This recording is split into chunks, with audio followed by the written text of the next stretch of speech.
Good day, I'm Theodore Henry, and this is your JIS News for Friday, June 30, 2023.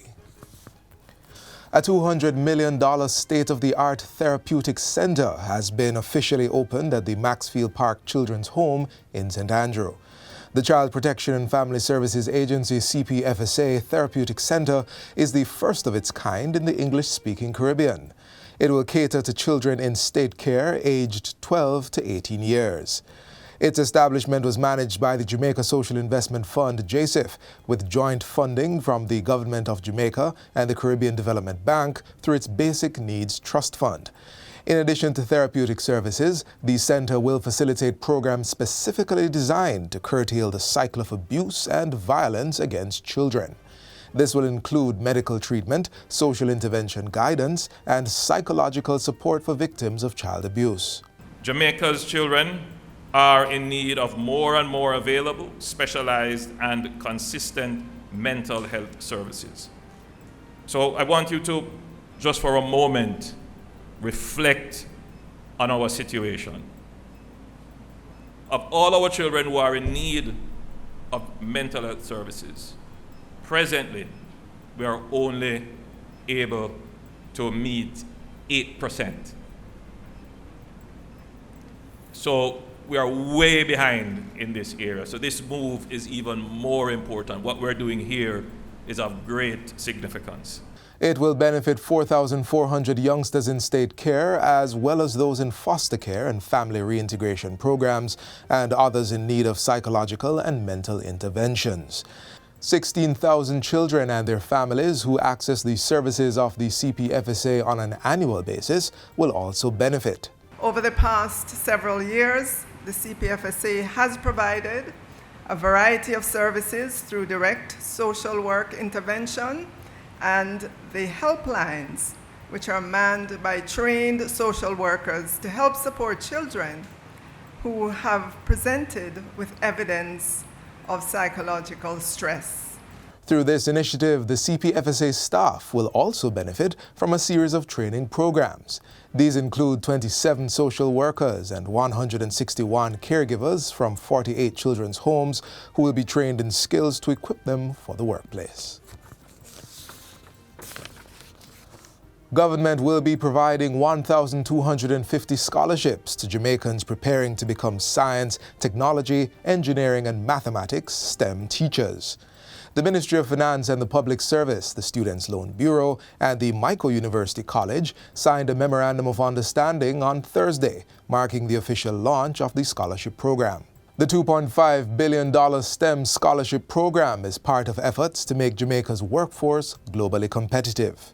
We will have to ensure that we have a STEM competent workforce that can attract the investment that leads to the jobs of the future. And that can only happen if we have well-trained STEM teachers in large numbers. The scholarships will be provided over 5 years, and recipients will have to fulfill the Government of Jamaica's bonding criteria, which calls for them to teach in the public school system for a defined period. Jamaicans are being called on to become champions for change and help reduce stigma on HIV and persons with the illness. The National Family Planning Board, with the support of UNAIDS, has launched its Champions for Change campaign in support of this call. The campaign features radio, television, and social media ads using the slogan, "We are champions, are you?" 3 ambassadors for change will also be engaged over an initial 6-week period. The Health and Wellness Minister points out that much of the stigma in society is driven by fear, ignorance, lack of tolerance, and absence of compassion. He says the government is making progress in dealing with that in the public health system.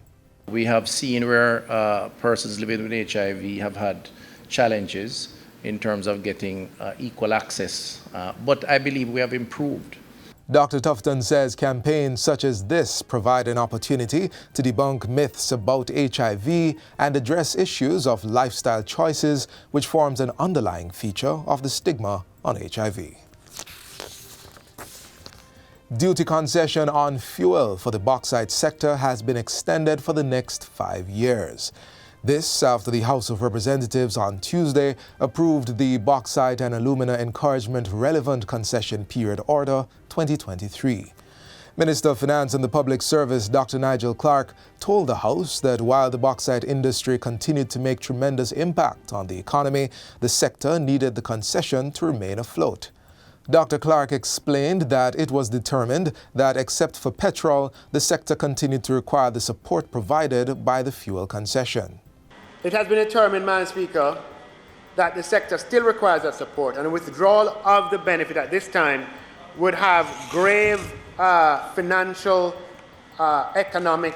implications and economic implications for Jamaica, inclusive of potential closures. He said the relevant engagements were ongoing to encourage the bauxite and alumina sector to reduce its dependence on the type of fuel being utilized based on the government's move to utilize cleaner energy resources in all sectors. The Bauxite and Alumina Industries Encouragement Act was previously amended to grant the duty concession for the period July 1, 2018 to June 30, 2023. The concession on fuel for the bauxite industry was first enacted in 1979 and continuously applied since. And finally, Jamaica has been elected to serve a 4-year term from 2023 to 2027 on the United Nations World Tourism Organization, UNWTO, Executive Council. The decision was made during the 68th UNWTO Commission for the Americas meeting held in Quito, Ecuador. Colombia was also voted to sit on the Executive Council, which is responsible for the management and implementation of strategic decisions carried out by the UNWTO. In welcoming the achievement, Minister of Tourism Edmund Bartlett says being elected alongside Colombia to represent the region is an incredible honor. The minister says he is looking forward to contributing wholesomely to promote tourism as a driver of sustainable economic growth. And that's it for JIS News Today. I'm Theodore Henry. Thanks for watching.